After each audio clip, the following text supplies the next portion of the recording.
আবারও উত্তপ্ত ভাঙড়, তৃণমূলের গোষ্ঠীদ্বন্দ্ব ঘিরে ফের চাঞ্চল্য।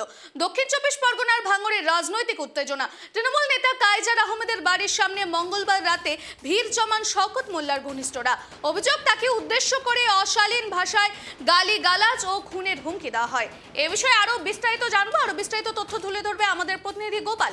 গোপাল, আমরা জানতে পারছি যে আবারও কিন্তু এই ভাঙড়ে কিন্তু উত্তপ্ত পরিস্থিতি, রাজনৈতিক তরজা দেখা যাচ্ছে এবং এই মুহূর্তে এখন কি পরিস্থিতি রয়েছে সেখানে? গোপাল, দেখো শ্রেয়সী, তোমাকে বলে রাখি, তুমি জানবে গত কয়েকদিন ধরে খবরের শিরোনামে ভাঙড়, তার মধ্যে আইএসএফ তৃণমূল বাদ গেলে এখন তৃণমূলের নিজেদের মধ্যে বিবাদ, অর্থাৎ গোষ্ঠীদ্বন্দ্ব, আর ঘর শত্রু তৃণমূল, যেখানে কাইজার আহমেদ হচ্ছে জেলা পরিষদের সদস্য, তাছাড়া তৃণমূলের নেতা।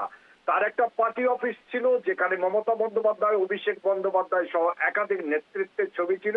রাতের অন্ধকারে গত কয়েকদিন আগে কিন্তু কে বা কারা তারা ভেঙে দেয়। কাইজার আহমেদ শওকত মোল্লা সহ শওকত মোল্লার অনুগামীদের নামে থানায় অভিযোগ দায়ের করে। এমনকি মমতা বন্দ্যোপাধ্যায়, অভিষেক বন্দ্যোপাধ্যায়কে ঘটনাটা জানান বলে জানিয়েছে। কিন্তু সেই ঘটনাতে রাজনৈতিক টানাপোড়েন শুরু হয় গতকাল রাত্রে। তৃণমূলের যিনি বিধায়ক রয়েছেন, অর্থাৎ ক্যানিং পশ্চিমের বিধায়ক শওকত মোল্লার ঘনিষ্ঠরা সেখানে আচান মোল্লা সহ অন্যান্যরা নাকি তার বাড়ির ধারে গিয়ে তার বাড়িতে হুমকি দেয় বলে অভিযোগ উঠেছে। এমনকি খুনের হুমকি দেওয়া হয়, মারধর করার অভিযোগ উঠেছে ইতিমধ্যে। এটা নিয়ে আতঙ্কগ্রস্ত হয়েছে কাইজার আহমেদ।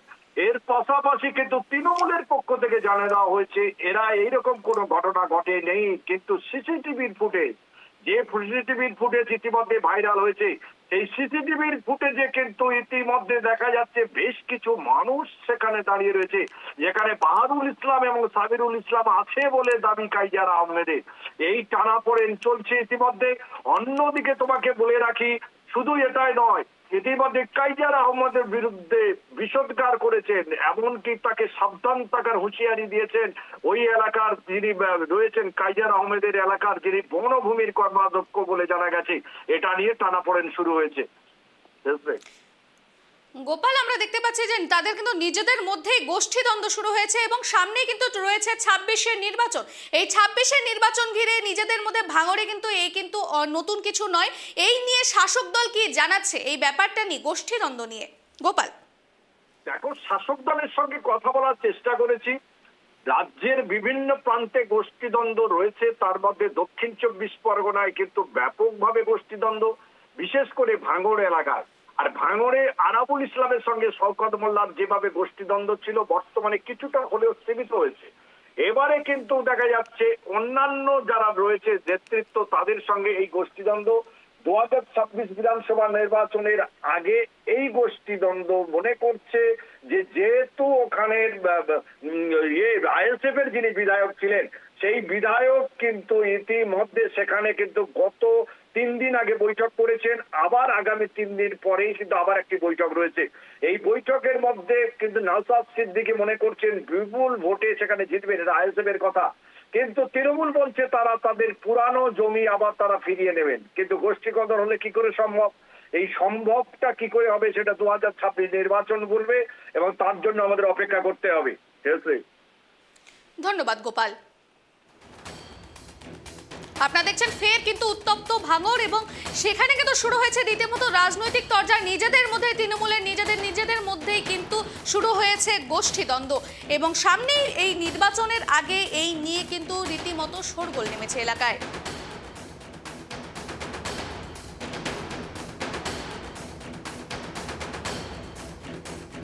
তার পার্টি তো ভাড়ায় দিয়েছে একজনকে, এটুকু জানি তো। আর শওকত মোল্লার নামে কমপ্লেন করেছে। শওকত মোল্লার কাইজার একটা শওকত কি আর কাইজার কি? কাইজারকে সাবধান করে দিচ্ছি, তোর অনেক তথ্য আমাদের কাছে আছে। তোর ফ্যামিলির দিকে আমাদের নিয়ে যাবি না, নোংরামো করবো না। ফ্যামিলি নিয়ে নোংরামো করতে চাই না। মুখ বন্ধ রেখে চুপচাপ চল। যদি ফ্যামিলি ঢুকে যাবি, তখন ফ্যামিলি যখন ঢুকে যাবো না, তখন তোর মুখোশ পুরো খুলে দেবো একদম। তোর অনেক তথ্য আমাদের কাছে আছে, বেশি বাড়াবাড়ি কথা বলবি না। আর শওকত তুই না, এটা তোর বলে দিচ্ছি আমি, সাবধান হয়ে যা। তোর কত দৌড়, তোর কত কি সব আমরা জানি।